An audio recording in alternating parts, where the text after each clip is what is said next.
In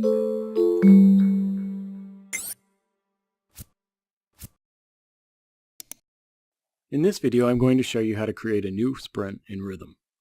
First, click on the Home perspective, and then select the appropriate project. Then point to the Planning perspective and select the Time Boxes view. Because we want to create a new sprint, we'll select that type from the drop-down menu, and then we'll click the New button.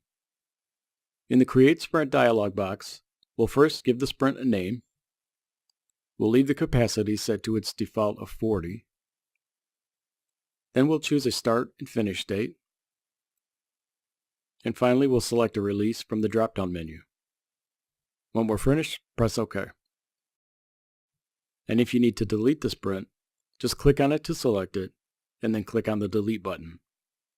And that's how you create a new sprint in Rhythm. I hope you found this video helpful, and thank you for watching.